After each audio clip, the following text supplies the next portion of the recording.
Mwongezi Kajjo eggwanga lyagudde mu kiyongobero olw'okufa kw'abadde omubaka owa palamenti owa Adjumani East General Moses Ali ng'ono yafiiridde mu ddwaliro ly'e Nakasero. Kati olwaleero mikwano gya Moses Ali n'eŋŋanda ze bakedde kweyiwa ku muzikiti ekibuli mu kumusabira. Okusaba kuno kwetabiddwako bannabyabufuzi okuva ku ludda oluvuganya gavumenti, abakulembeze okuva mu gavumenti eya wakati n'ey'emmengo wamu n'abantu ba bulijjo. Mutabani wa General Moses Ali nga ye minisita omubeezi w'ebyentambula Siraj Musa Ali asoose kwebaza abantu olw'omukwano gwe balaze kitaawe era n'asaba be yasobya okumusonyiwa asobole okuwummula emirembe. So we mourn his loss, we also celebrate his legacy.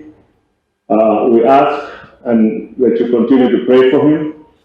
And if he has wronged anybody in this congregation and beyond, please pray and ask for forgiveness and forgive him.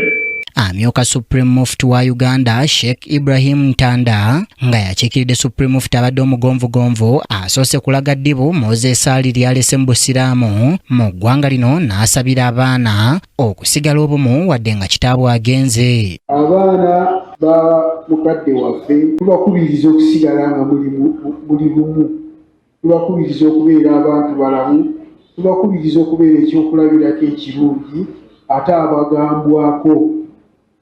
Kadde waffe abadde agambwako era n'atereeza, nammwe tubasuubira okubeera abantu abagambwako. Omumyuka wa Katikkiro asooka ow'ekitiibwa Hajji Twaha Kaawaase Kigongo nga yakiikiridde obwakabaka bwa Buganda asaasidde nnyo famire ya General Ali olw'eddibu eddene lye yalese. Ku lw'obwakabaka bwa Buganda ntuuse okusaasira kwaffe eri bannamwandu ne abaana bonna bamulekwa olw'okuviibwako mukadde waffe abadde empagi Luwaga. Era nsaasira nnyo jjajja wa Buganda era jjajja w'obusiraamu omulangira Dr. Kasimu Nakibinge. Minisita omubeezi ow'ebyokwerinda n'ensonga z'abaazirwanako Huda Abason Ola ku lwa gavumenti atenderezza omukwano Moses Ali gw'abadde alina eri ekitundu kye ekya West Nile ng'agassa amawanga 5 agali mu kitundu kino. West Nile, we are so scattered. We are very many. In our small tribes, in our small clans, these are Ringas, these are Tregus, these are this, these are this. But the only person who has been uniting us, that you see a body as one from West Nile, has been General Moses Ali.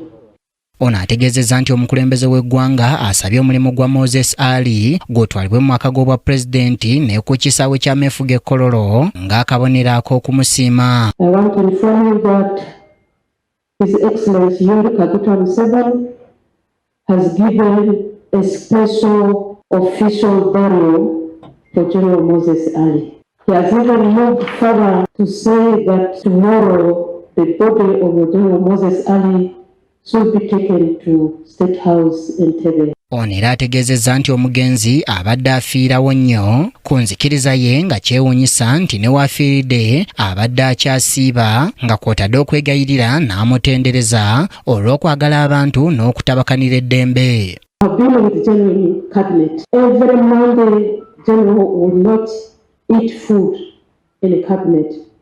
But when you find why? Because he's fasting. So he has been fasting on Mondays and Thursdays. But these are fastings which are sooner. Bwe watabaawo kikyuka omubiri gwa General Moses Ali olunaku olw'enkya gwakutwalibwa mu State House ne ku kisaawe Kololo okwongera okugusabira olwo ku lwokubiri lwa Ssabbiiti etandika enkya gutwalibwe mu Paalamenti gy'anaava okugenda Adjumani gy'asuubirwa okugalamizibwa mu nnyumba ye ey'olubeerera. Annette Nakayibale yakusakidde eggulire lino ku lwa KTV Amalindi.